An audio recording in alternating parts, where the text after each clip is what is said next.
I'm Margaret Miller. I'm the director of the Contemporary Art Museum, and it's wonderful to see so many of you here today. We're going to hear from the curator of these two exhibitions, Christian Viveros-Fauné, who's our Curator-at-Large, and from Heather Gwen Martin, who is the artist for the exhibition in our East Gallery, in the Levengood Gallery. I'm not going to give you a long introduction because I think as we move through and talk about the work, you'll understand a little bit about Heather's practice. So I turn to you, Christian. Thank you. If either Heather or I or later Shannon, who's going to talk to us for a little bit about the Frankenthaler work, are not loud enough, please tell us. These things look like mics. In fact, they are, but they're not augmenting, they're just taping for posterity's sake. So this is obviously a show of prints, Helen Frankenthaler. Where are you going? Come back here. And paintings and works on paper by Heather Gwen Martin. There's we're spanning about 50 years from the production of one of the prints, 1967, to work from 2021 by Heather. And that's a long span in terms of art history, right? Not just in terms of a life, but in terms of art history. And it's a long span in terms of the history of abstraction specifically, right? Which is kind of what we're here to talk about.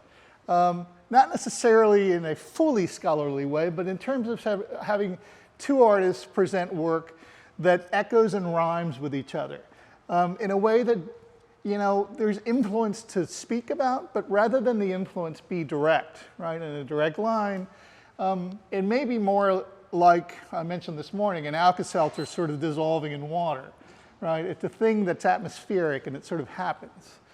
One of the things that I wanted to sort of draw attention to in putting together this exhibition, which, by the way, I should say, is really born of the Helen Frankenthaler Foundation donation of, is it 10 prints?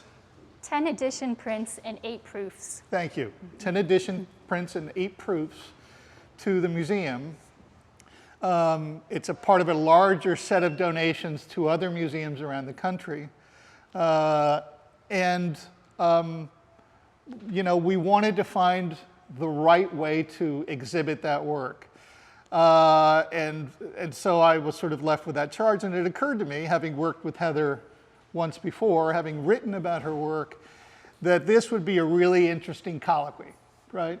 A really interesting conversation across generations of two female artists, two female abstract painters, who again, rhyme, echo, but without sort of without a direct line of influence. I know I'm repeating myself, but I think that's important, right? Let's see what else I wanted to say in general about both shows. They're both clearly joyous, right? There's a level of optimism here I think we could all kind of use. I know I could. There are both different epical iterations of eye candy, if I can put it that way. You know, they're very beautiful things that are complexly made and, you know, in some ways sort of resistant to giving away its secrets, which is almost always a clue to some significant intelligence working behind line and color, right? It's, in this case, they're not keen on giving away their beauty secrets, right? Maybe we should actually start here, or at least looking at these pieces here behind us. 5 large prints.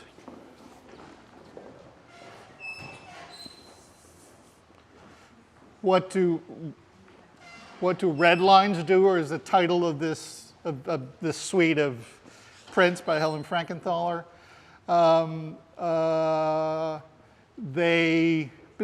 When we walk into the Heather Gwen Martin part of the exhibition, I think you'll see some echoes, not just in the line, but even in sort of like the use of color.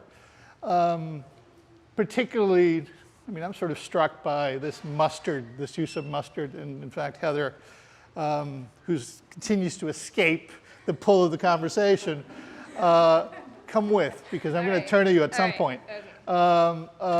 There's a painting in there that you'll see where that echo is sort of like made evident. And in fact, we were having a conversation here, and you sort of pointed it out, right? Mm-hmm. Yeah, you said, yeah, look at that. This suite actually was purchased by the museum, if I remember correctly. Yep. Right? Do you know, Yes. what year was that? 1973. 1973. Thank you. Yep. 3. Yeah, and so it's a great acquisition, and one which is significantly complemented by some of the work that we're going to see in now as we step into this gallery and the Helen Frankenthaler show. There's a sort of a quote. There's a quote by Helen Frankenthaler where she talks about there being no rules in art, and that pointing out that that's how sort of advances are born and how important breakthroughs happen. One of the things about that is that she not only did that in her painting. I mean, first of all, I found it to be true not only in Helen Frankenthaler's practice, but obviously also sort of in Heather's. But I think it's important to point out that she not only did that in her painting. Helen Frankenthaler is best known for essentially pouring thinned out paint onto unprimed canvas, right? That's her major sort of breakthrough, her softening, making lyrical of sort of the very muscular, very male, oiled pecs version of abstraction, American version of abstraction with Jackson Pollock and Willem de Kooning, et cetera. She is really sort of the foundational person in going that next step in terms of American abstraction and abstraction in general. A lot of men follow her, in fact. Morris Louis, and Jules Zolitsky, and Ken Noland, among any number of other people. She is sort of the star of a breakout show that Clement Greenberg puts together, I believe in 1964. Interestingly enough, and another echo here, it starts out at LACMA, right? Which is where you have your studio, right? And, you know, she essentially sort of loosens the canon, as it were, pictorically. You get these really beautiful things, these really beautiful canvases that the word lyricism comes back into discussions of abstraction, particularly American abstraction, when Frankenthaler sort of shows up, right? Now, how does that translate to work on paper, right? Or specifically print work? One of the interesting things that I want you to consider is that the act of painting, right, whether it's Helen Frankenthaler, you know, a contemporary master, or Heather in her studio today as a contemporary master, right, it's a really solitary venture. I mean, it's something you do literally by yourself, and you spend hours in there, right? But printmaking is not that at all. Printmaking is something completely different. It's completely collaborative, right? I mean, I think we have some of our graphic studio sort of master printers here, but that's what you need. You need a master printer. You need folks that you can trust to basically sort of make your vision, right, go through a series of traps and shoots that are different from your normal practice, from your wrist, which is something that someone like Frankenthaler talked about quite a bit, and that you'll talk about a little when we're in the other gallery, or your muscle, frankly, because I think it's even more than your wrist. But we'll get there. There's a sort of it's kind of alchemy that happens, right? When you turn one thing into another thing, or one process into another process. I want you to think about that when we look at these prints, because that's essentially sort of what Frankenthaler has done here, right? Frankenthaler's production, Frankenthaler was prolific in making prints. She loved making prints. She was as experimental in the printmaking process as she was in her own studio, right? So she was constantly sort of throwing wrenches her way. One of the reasons artists makes prints historically, when we think about, I don't know, Rembrandt or Goya or anyone else, is to get more of their visual product, as it were, out into the world, right? To get more eyes on their notion of sort of visuality, their images. In the case of Frankenthaler, it seems to be, or at least scholars seem to say, that it's as much about sort of experimenting with new ways of picture making, right? So it's really sort of about pushing the envelope on different ways of picture making and doing that translation between the kind of visuality she had arrived at as a signature process onto several different kinds of processes. Maybe this is a good time for Shannon, who's our exhibitions and collections manager, to tell us a little about how this gift, right, from the Helen Frankenthaler Foundation really augments our collection, which, by the way, is 5,000 pieces and counting, so it's just pretty amazing, right? Yeah, that was what I was going to start with. We do have 5,000 pieces in the collection, and although the museum started in 1989, the university has been collecting since 1960. And so the series that you looked at the front, What Red Lines Can Do, was purchased in 1973. And so we're very grateful to have that representation of Helen Frankenthaler. A number of the artists that Christian mentioned that were her contemporaries are also represented in our collection. But until 2019, those were the only pieces that we had by Helen Frankenthaler. And from Christian's description, and also from Ruth Fine's essay, which you'll find in our workbook, I highly recommend it, you can see what a prolific and important printmaker that she was. And within our 5,000 pieces, our really big strength is work on paper. So she was really completely underrepresented in the collection, and this goes a long way to remedying that. It's a perfect capsule. Ruth Fine also helped to pick the pieces that would be part of this group that came to us. And it's wonderful for being able to study her work.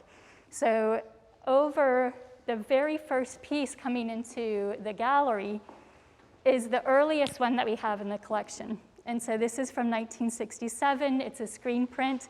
We installed the show in chronological order. So one of the things that you can do with this group is see how her printmaking changed over time. So you'll go all the way here, and then through Earth Slice, and all the way to Geisha, which was from 2003. She passes in 2011, right? So she's basically working until the end of her life. Yeah. Artists don't retire. Yeah, no, not really. No. Yeah, sometimes they try. Go on. Yeah, okay, and so that is one of the things that I really hope happens with this exhibition is for people to pick up threads of inquiry and do some more research.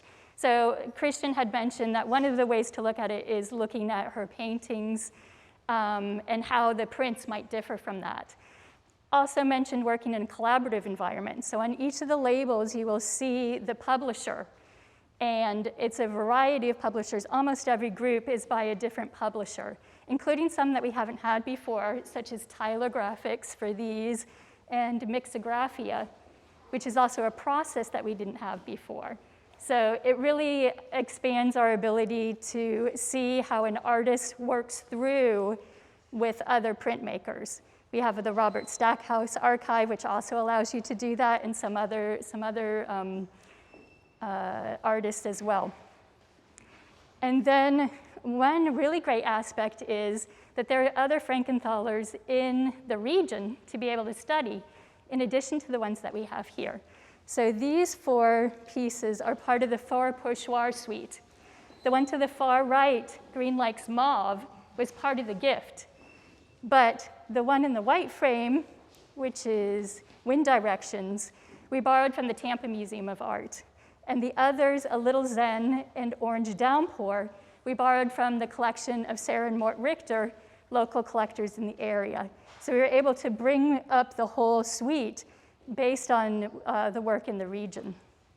So it's such a rich collection and so many ways to enter Helen Frankenthaler's work that I hope that everybody will look closely, get inspired, and study more. And I forgot one last thing. Yeah, let's talk about Earth Slice. Earth Slice. This is really interesting. Yeah.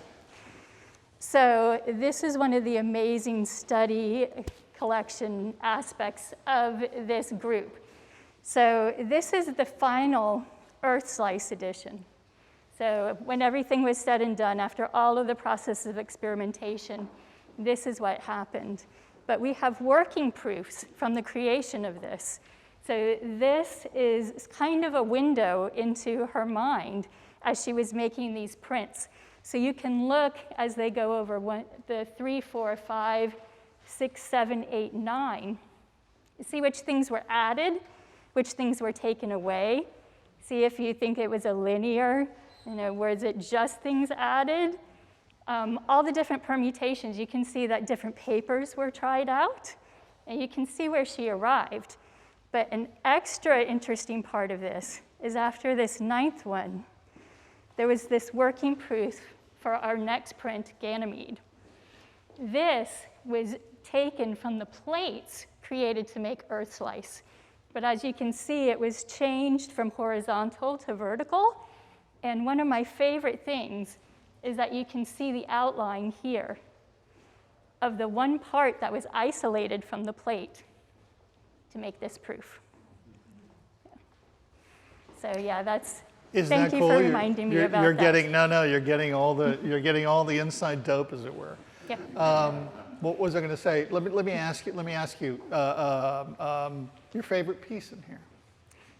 Probably Geisha. Geisha. Yeah, Geisha. The last one, yeah, that's from Pace Prints. It's a 23-color woodcut. Over here? Yes. Yep. Yep. Exactly. Yep. The one to the far right is a unique monotype. So that's very interesting. But yeah, probably my favorite is Geisha. Yeah, we are. I'll say it. I will. Just a quote from Frankenthaler on printmaking. I respond so much to ambience of the workshop situation working with others. It involves meals and music and fun and sometimes landscape and seeing a site, because she would sometimes go to, I don't know, Amsterdam and then make sure that she had a sense of what was going on in Amsterdam. Actually, it was Barcelona. And travel around Barcelona and get some idea, some mental motifs to work with before she went into Polygrapha, was at the time, to have a full 2 weeks of essential intense printmaking. Cumulatively, the experience is a new embrace and very different from the fundamentally solitary experience of painting, right? She also had this idea of like a suppose print, which I really like. This is from Ruth Fine's essay, which is in here, and absolutely, these are free, and you need to take one before you leave, right? Before we actually start charging. But so she had this idea of suppose prints. And what do you imagine that meant? She was like, suppose I do this, or suppose I do that, right? Suppose I try this paper, or suppose I try this ink, or this effect, right? You get a sense of like the level of experimentation that she was constantly sort of after creating. Now, I'm going to put Heather on the spot and ask her what her favorite piece in here is. Oh boy. There you go. I actually have.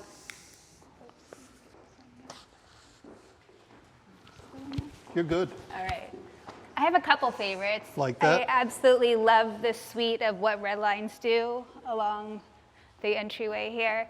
And then these two here really speak to me. I feel a relationship to the color and the fact that there's these big masses here accompanied by like a line sort of traversing the composition somewhere. And this one, similarly in the large mass and lines, but I just absolutely adore these very fine, delicate lines coming out, not quite touching the kind of orange salmon color here, not quite connecting the green to the blue, touching the yellow. I mean, just the subtleties and the intricacy of it is like beyond. And that was something that Frankenthaler was really about in making these prints, where things touch, where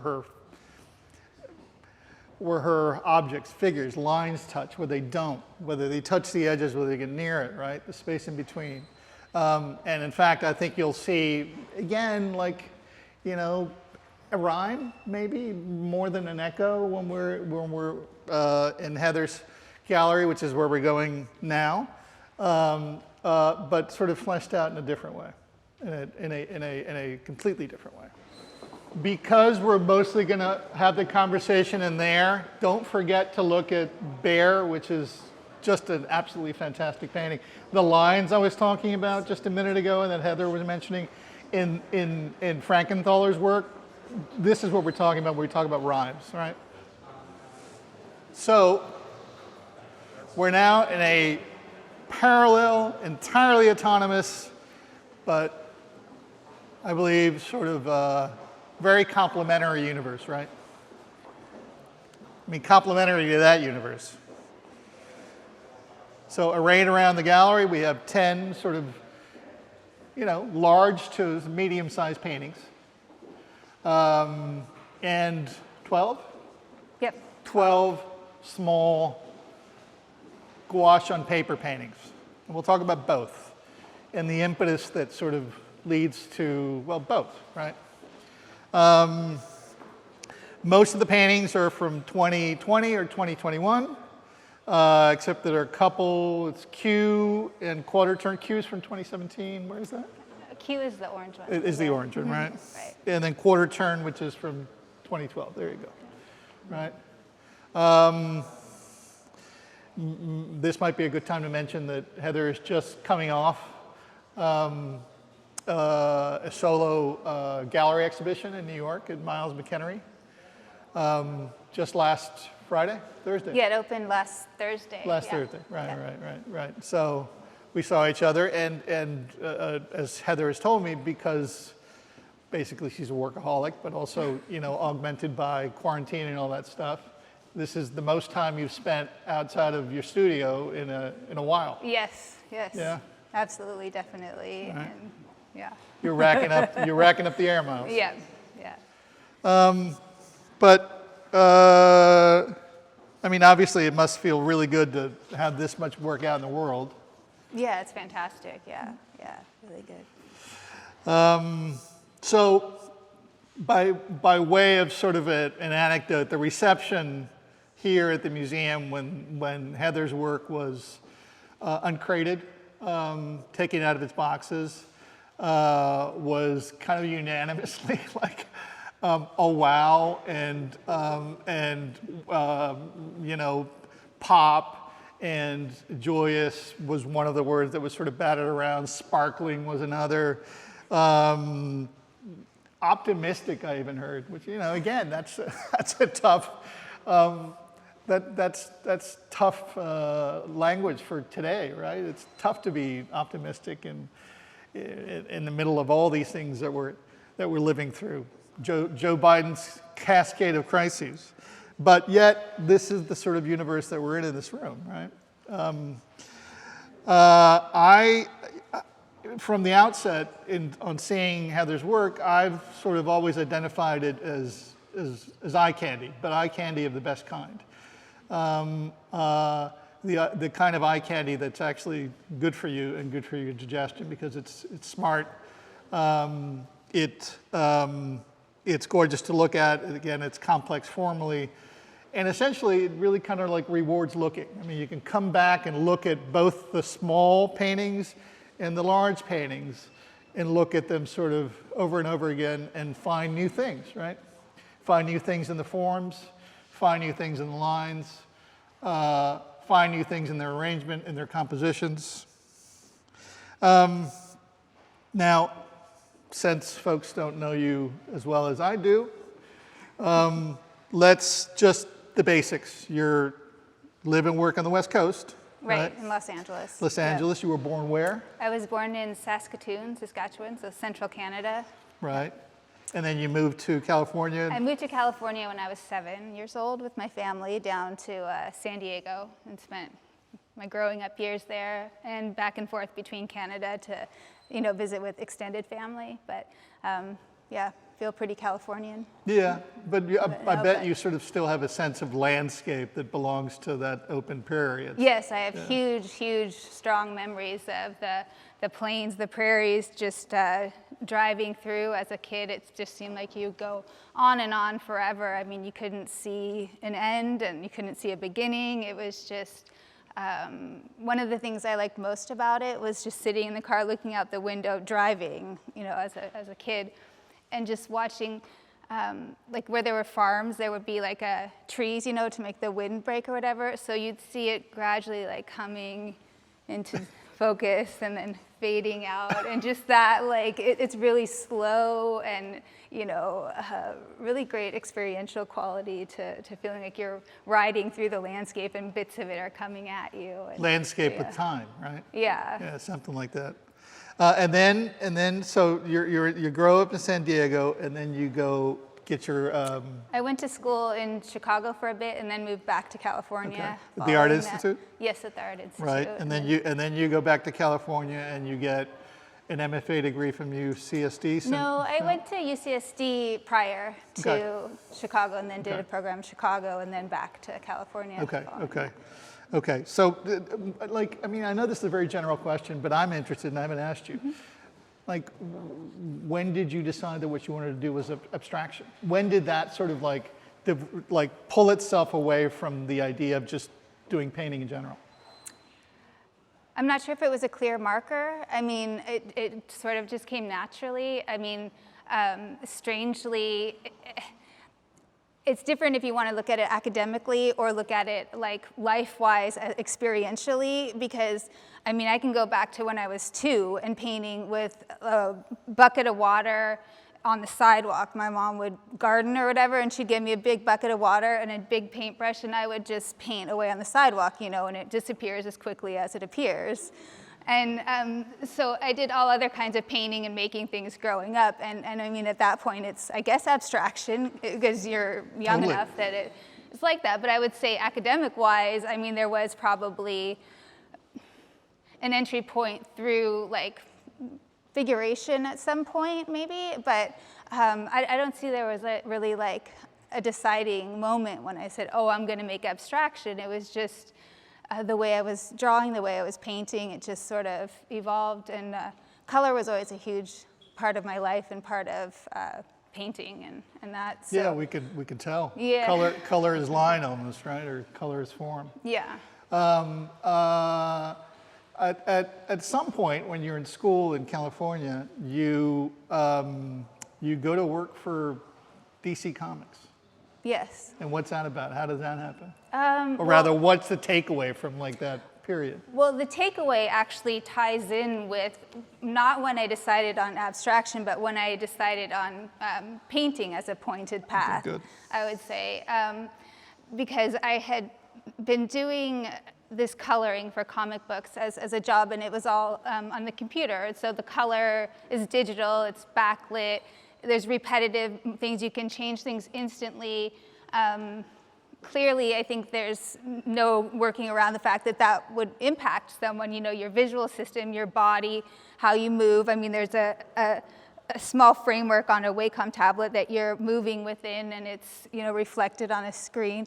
So all of that experience combined with things that were going on in a grander scale with computers, technology, all of that, and within the university and the departments deciding to fund the computing in the arts more than the drawing and sculpture department. Like, all of these things kind of came to a head and made me realize that I wanted to focus on painting in this time, both as being affected by the age of digital and like very personally for a long period of time, and on a grander scale of societal, and wanted to go back and take the computer totally out of my work, out of the equation, other than what residual was in there and what you get from day-to-day use. So I wanted to use traditional paint, traditional canvas, oil, which linen. is what you use, right? You use oil on linen.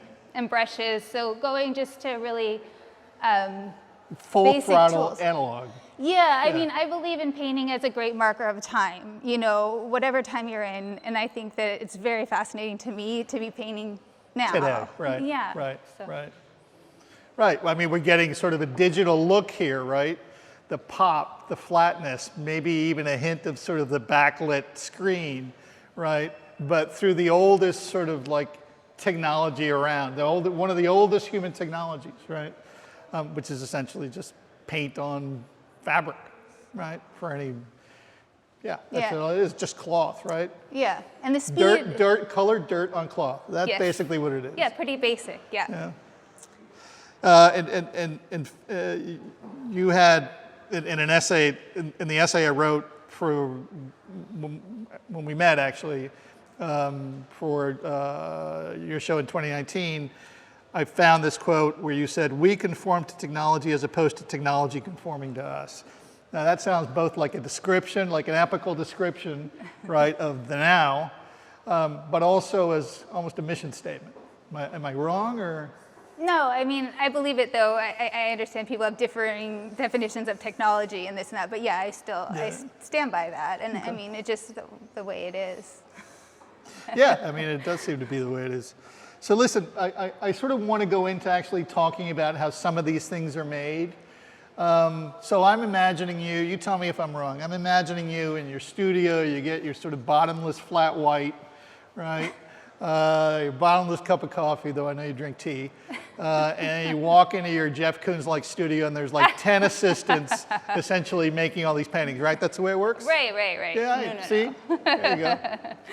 So how does it work? Well, very solitary, and going back to, you know, the digital and speed of things, very slowly. Like the paintings evolve at a snail's pace, and it's sort of almost a meditative process and also extremely physical, like an endurance test. But I have a studio. I don't have any assistants. I just myself, and that's kind of how I like it. But yeah, the paintings start with you know, do you want to hear about the paintings or what I do in the morning? No, I don't want to hear about what you do in the morning. I mean, later maybe, but not just now. Yeah, like so what are the first steps? And then I want to get to, like, you just said it's a bit of an endurance test for you, and I sort of want to explain why. Because I know that there's a significant amount of sort of like, not just wrist, but muscle involved in doing these. These are not taped off in any way, right? These are all, as it were, freehand. Right? Yeah, it's freehand with a brush, and a lot of it probably a brush that would seem obscenely small for the size of the forms on the canvas. I mean, I start by laying down a ground, and that cures, and then laying down probably 3 layers of color, washing as, I see it as making the environment for the painting. The color that I start with that builds up with those layers is, that's the world that this is happening in. And then there's sort of an energy, a resonance of an experience that kind of sparks the painting, and that combined with this slowly evolving color environment that's coming up, leads to the next phase where, you know, these forms and lines go on. And it's, first of all, I spend like a ton of time mixing the color, because to me the relationship between the color is huge in terms of being able to move and push shapes around in the painting. And so it's a really slow process then putting the paint on, like the line that looks, I think, somewhat quick and effortless. Easeful, like, right, quick and effortless. It's the opposite. Yeah, like it can take a day to paint a line, and then each one usually gets like 3 passes or so, sort of making adjustments in hue and value as the painting develops to kind of move in relationship to the other forms that are going on. So again, you know, the facsimile of an instantaneous sort of look, which is so analog, it sometimes takes you days to do, you know, a very thin or thin-looking line, right? I mean, I think there are implications to all of that, which are super fascinating to unpack, sort of individually, right? Your color decisions. You just like open a pack of Skittles and like spill it and decide what you're gonna do? No. No, I mean, a lot of them come from things in my environment often, or from another painting I've been working on prior. But I've said this before, but one of my favorite things, and an example in my life that I remember a lot, is I had this yellow countertop in a house I lived in. And the light hitting it at different times of day would change. It was green, it was yellow, it was a butter yellow. And to me, that change is really fascinating. And so in my paintings, sometimes I use that and like recreate like the color of an object at a particular time. Your memory as affected. of the color, Yes, exactly. Even more abstracted. Yeah. Yeah. And then similarly, when I'm making the paintings, I mean, I spend a lot of time with them and have a strong interest in experiencing them as light shifts throughout. I have natural light in my studio, watching them as light shifts throughout the day, throughout the season, and I feel like there are things that shift with how things interact. So it's sort of like a really slow, for me, satisfying experience of discovery based on the effects of light and environment on the work. Let's shift, right, because I know we're all thirsty, and look at the small paintings here, right? Those of you who are close on the edges, don't back up too much because it's important to actually sort of see them. And again, gouache on paper, but so tell us a little bit about these.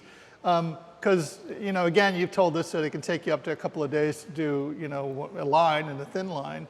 And there's a weightlessness to these larger paintings that obviously you very much intend, right? You know, there's almost like a free-floating oceanic feeling to them. But these are completely different, or at least I find them to be completely different, in that they seem to kind of suck you in, right? So what's the relationship between these? Are these in any way studies for that? No, Right. no, they're totally separate.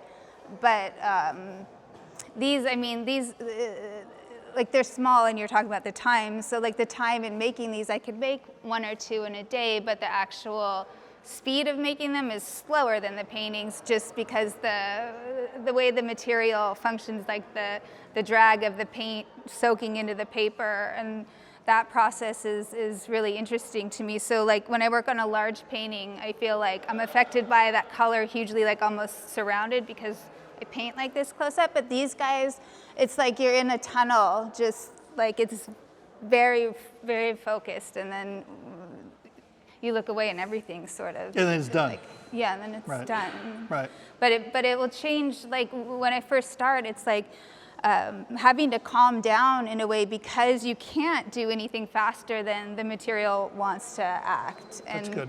I'm kind of interested in the speed of things, like muscle memory and how the materials force your body to respond, you know, and then you responding back by working with it or against it. I mean, people rarely think of physicality in terms of painting, right? I mean, so they tend to in sculpture, but not necessarily in terms of painting. But it's very much operative here. I just wanted to say one more thing before we take some questions. And that is that this is, correct me if I'm wrong, only the second time you've shown the small paintings in a solo show. Correct. Yeah. Yeah. Yeah. Right, which is great. Rather, it's great for us. Yeah, questions? Yes, please. How do you approach your blank paper? Do you have images already in mind, or is it morphing as you're working? It's morphing as I'm working, but I have an initial like seed of energy that I'm coming from. A lot of times it's from an interaction I've had with someone, an experience where sometimes when there's like a palpable bodily reaction, you know, sometimes when you're like in close proximity with somebody and you like get a sensation or something. So a lot of times it's an experiential thing that it starts from. And sometimes I'll do really quick drawings, very small pencil, to think about like the balance and composition, but everything when it's going on the canvas is really responding to each other at that point and to the environment of, you know, the color it's situated in. Well, if I Wow. Thank you. Thank you so much. Thank you. Any other questions? Anyone? Well, that concludes the the mouth moving part of the show. Thank you.